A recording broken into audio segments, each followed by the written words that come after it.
रामकृष्ण हरी. आनंदाचा, प्रेमाचा, ऐक्याचा असा हा गोड सण म्हणजे दिवाळी. सर्वप्रथम दिवाळीच्या सर्वांना हार्दिक हार्दिक शुभेच्छा. दिवाळी हा सण म्हटलं की सगळीकडे आनंदी आनंद, दिव्यांची रोषणाई आणि सगळीकडे एक प्रेमाचं, आनंदाचं, उत्साहाचं वातावरण या दिवाळीत असतं. बाहेर गेलेले लोक, कामानिमित्त गेलेले लोक आपल्या गावाकडे येतात आणि गावाकडे हा दिवाळीचा आनंद घेतात. या दिवाळीविषयी आज आपण आणखी जाणून घेऊया. ही भूमी संतांची भूमी आहे आणि संतांनीही दिवाळीचं विशेष महत्त्व सांगितलेलं आहे. त्यांच्या दृष्टीने असणारी दिवाळी आणि आपण करत असलेली दिवाळी याचंही आपण आता आत्मचिंतन करण्याची गरज आहे.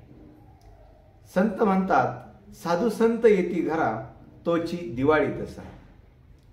ज्या घरात चांगले लोक येतात, संत सज्जन येतात, तोच आमच्यासाठी खऱ्या अर्थाने दिवाळी आणि दसरा आहे.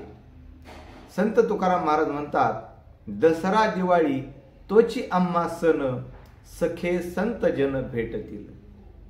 पहा, ज्यावेळेस आपल्या घरात आपले सखे, नातेवाईक, आप्तजन येतात, संत येतात, सज्जन मंडळी येतात आणि त्या भेटीचा आनंद हा आमच्यासाठी दिवाळीच आहे.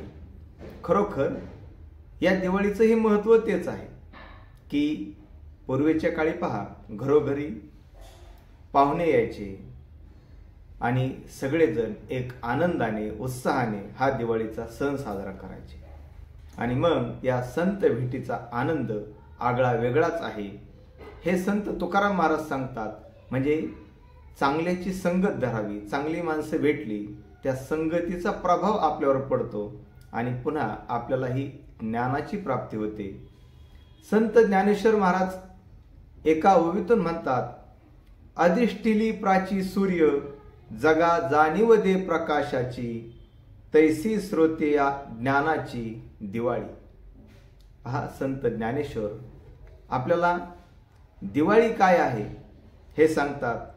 सूर्यप्रकाशाची जाणीव करून देतो. अंधाराला दूर करणारा हा सूर्य आपल्याला प्रकाश देतो आणि त्या प्रकाशाची जाणीव करून देतो.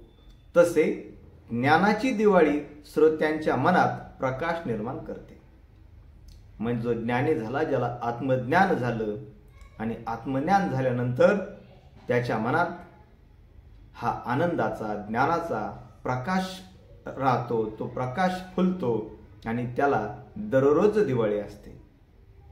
संत नामदेव महाराज एका अभंगातून म्हणतात, सण दिवाळीचा आला, नामा रावळाशी गेला, हाती धरुणी देवाशी, चला आमूच्या घराशी.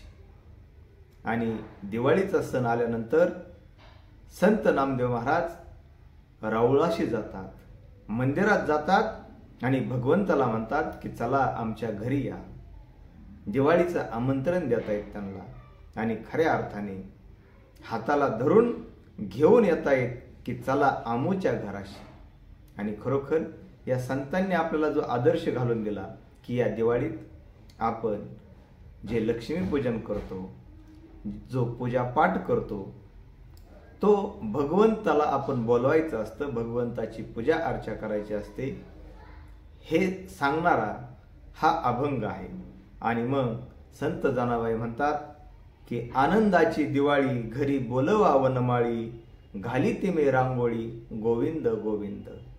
आणि ही दिवाळी कशी आहे तर आनंदाची आहे. आणि या आनंदाच्या दिवाळीत घरी बोलवा वनमाळी. आणि तो जो भगवंत आहे, हा निसर्गाचा, या चराचराचा जो निर्माता आहे, जो जळी स्थळी काष्टी पाशानी तो भगवंत आहे, त्या भगवंताला बोलवा. आणि मग ही आनंदाची दिवाळी साजरी करण्यासाठी घरी बोलवा वनमाळी, घाली ती मी रांगोळी. आणि मग तो वनमाळी, तो भगवंत माझ्या घराला येणार आहे, तर मी रांगोळी घालते आणि ती रांगोळी आहे गोविंद गोविंद या भगवंत नामाची रांगोळी आहे. आणि संत शेख मोहम्मद महाराज एका ओवीतून म्हणतात, सज्जन सज्जनाशी मिळे, होती प्रेम सुखाचे सोहळे. आणि जो हा सोहळा आहे, हा दिवाळीचा आनंदाचा उत्सव आहे. चांगली माणसंच एकमेकांना भेटली की हा एक उत्सव होईल, हा एक मोठा सोहळा होईल, असे संत आपल्याला सांगत राहतात. दिवाळी उत्सवाचं महत्त्व सांगतात आणि खरोखर ते आपल्याला भौतिक आनंदापेक्षा आत्मिक आनंदाचे महत्त्व सांगतात. भौतिक आनंद तुम्ही वस्तूमध्ये घेताल आणि तो क्षणिक असेल, परंतु ज्यावेळेस चांगले लोक भेटतात, ज्ञानाचा प्रकाश आपल्यामध्ये पडेल, त्यावेळेस खऱ्या अर्थाने ही दिवाळी आणखी आनंदाची होईल, हा आनंद द्विगुणित होईल. या दिवाळी सणाचं एक विशेष महत्त्व म्हणजे जे दिवाळीचे दिवस असतात त्या प्रत्येक दिवसाचं एक महत्त्व आहे.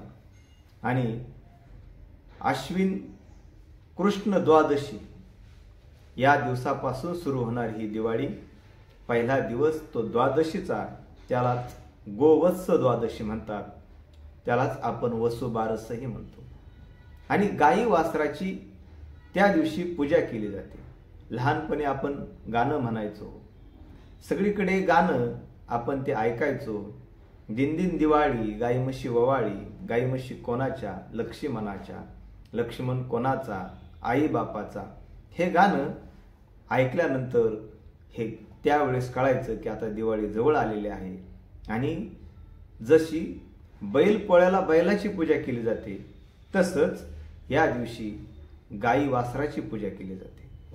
आणि आपला देश हा कृषीप्रधान देश आहे, सगळे शेतकरी आहेत. आणि मग शेतकऱ्याचं खरं धन ही गाय आहे आणि या धनाची पूजा या दिवशी केली जाते. म्हणून हा वसुबारस सण म्हणजे दिवाळीचाच हा पहिला दिवस आपण साजरा करतो. नंतर येते धनत्रयोदशी आणि त्या दिवशीच धन्वंतरी या आरोग्य देवतेचीही पूजा केली जाते. आणि मग धनत्रयोदशी या दिवशी धनाचीही पूजा करतात आणि आरोग्याची देवता धन्वंतरी या देवाचीही पूजा केली जाते. तर यालाच यमदीपदान असंही म्हटलं जातं. तर त्याची ही कथा, एक आख्यायिका सांगितली जाते की एक हेमराजाचा पुत्र आणि त्याचा मृत्यू 16व्या वर्षी होणार असं सांगितलं होतं. आणि मग ती ऋषीची वाणी होती. आणि मग जर आपल्या मुलाचा मृत्यू होणार आहे तर काही दिवसांनी मृत्यू होणार, म्हणून त्याने सगळे सुख उपभोगावे यासाठी त्याचं लग्न लावून दिलं. आणि ज्या दिवशी मृत्यू होणार त्या दिवशी रात्रभर सगळं घर जागं होतं. राजा, त्या मुलाची पत्नी, सगळं कुटुंब जागं होतं.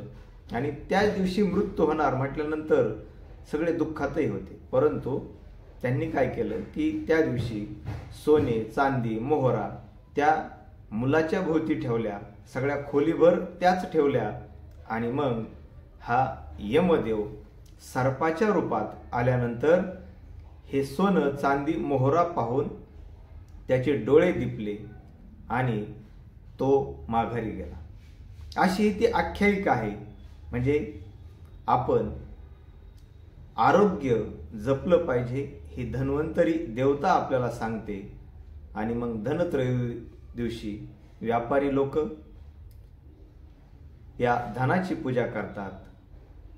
आणि मग असं हे धनत्रयोदशीचं महत्त्व आपण जाणून घेतलं पाहिजे. आणि मग हे धन कोणतं, तर आरोग्य हेच खरं धन हे आपल्याला सांगितलं जातं. परंतु खरंच आपण या आरोग्याची पूजा करतो का?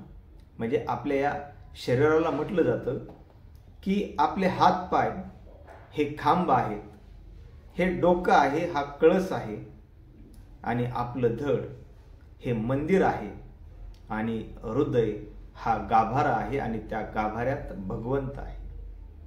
मग आपण खरोखर हे आरोग्याची पूजा म्हणजे आपल्या शरीराला व्यवस्थित ठेवण्यासाठी ही धनत्रयोदशी असते. आणि मग धन्वंतरी देवतेची पूजा करतानाच आपण आपलं आरोग्य जपलं पाहिजे हा दिवस आपल्याला सांगत असतो.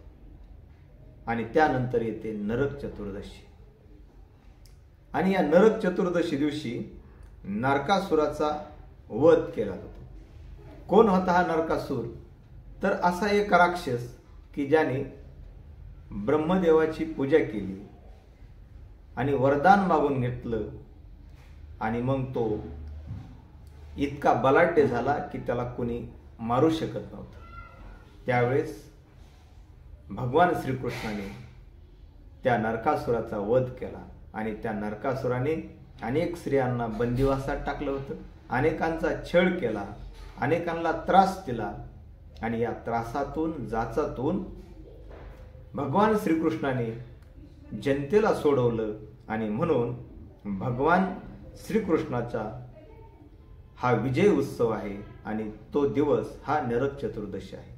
आणि मग या दिवशी अभंग स्नान केलं जातं, शरीराची मनाची स्वच्छता केली जाते आणि या नरकासुराच्या कथेतून आपण एक घेतलं पाहिजे की नरकासुर हा वाईट प्रवृत्तीचा होता, अहंकारी होता, काम क्रोध लोभ मोह मद मत्सर अशा विकाराचा होता. मग हे विकार आपल्यातून गेले पाहिजे, या विकारांचा नायनाट झाला पाहिजे, अहंकाराचं उच्चाटन झालं पाहिजे. हेच आपल्याला नरक चतुर्दशी सांगत असते.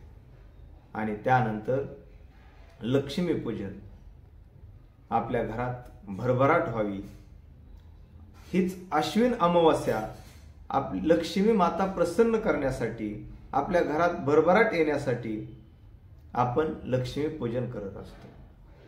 आणि याची आख्यायिका सांगितली जाते, ज्यावेळेस प्रभू रामचंद्राने रावणाला मारलं तो दसरा आणि त्यानंतर अयोध्येमध्ये प्रभू रामचंद्राच्या स्वागताची तयारी केली जाते आणि प्रभू रामचंद्र या दिवशी अयोध्येला जातात. त्या दिवशी दिवे लावले जातात आणि सगळीकडे दिव्यांची रोषणाई आणि त्या दिवशी रामाची कुलदेवता, प्रभू रामाची कुलदेवता असणाऱ्या लक्ष्मी मातेचंही पूजन केलं जातं. अशी ही लक्ष्मी पूजनाची कथा आणि आपणही लक्ष्मी पूजनाचं महत्त्व जाणून या लक्ष्मी मातेचं पूजन केलं पाहिजे. आणि अमावस्यानंतरचा पुन्हा नवीन महिना सुरू होतो आणि तो पहिला दिवस प्रतिपदा म्हणजे बली प्रतिपदा म्हणून आपण तो साजरा केला जातो. इडापिडा टळो आणि बळीचं राज्य येवो. बळीराजा असाच दानशूर राजा होता, शेतकऱ्यांचा राजा होता आणि त्या शेतकऱ्यांच्या राजाची आठवण म्हणून हा दिवस साजरा केला जातो. आणि हाच दिवाळी पाडवा म्हणून या दिवसाला महत्त्व आहे. या दिवशी व्यापारी लोक नवीन वर्षाची सुरुवात करतात. हा दिवाळी पाडवा व्यापाऱ्यांसाठी नवीन वर्ष असतं, त्यांची सुरुवात या दिवसापासून होते. सगळे व्यवहार, जमा खर्च, खरेदी विक्री ते नव्याने सुरू करतात, म्हणून या दिवसाला विशेष महत्त्व आहे. नंतर भाऊबीजेचा सण, बहीण भावाच्या प्रेमाचा, एकमेकांच्या भेटीचा हा सण.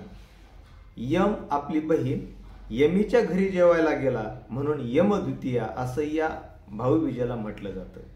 आणि बहीण भावाच्या ह्या प्रेमाचा सण, बहीण भाऊ आपापल्या संसारात गुंतलेले असतात आणि त्या व्यापातून ते एकमेकांना या दिवशी भेटतात, एकमेकांना बोलतात. हे नातं वृद्धिंगत करणारा हा दिवस असतो. आणि खरोखर या सणामधून आपण काहीतरी शिकलं पाहिजे, या सणाचं महत्त्व आपण जाणलं पाहिजे. आणि हा जसा प्रकाशाचा, आनंदाचा, प्रेमाचा आणि ऐक्याचा सण आहे, तसाच हा अंधकारावर प्रकाशाचा, अन्यायावर ज्ञानाचा आणि दुःखावर आनंदाचा विजय हा सण आहे. मग आपणही या सणाचा आनंद घेतला पाहिजे. आणि हा आनंद जे गरजू आहेत, गोरगरीब आहेत, ज्यांच्या घरी दिवे पेटायलाही वात नाही, तेल नाही, अशांच्या घरी हा गोड घास देऊन आपण त्यांचाही आनंद द्विगुणित केला पाहिजे. खऱ्या अर्थाने प्रत्येकाच्या घरी जर दिवाळी आपण साजरी केली आणि ही दिवाळी सण प्रत्येकाच्या घरात आनंद घेऊन गेली तर ही आनंदाची दिवाळी होईल. रामकृष्ण.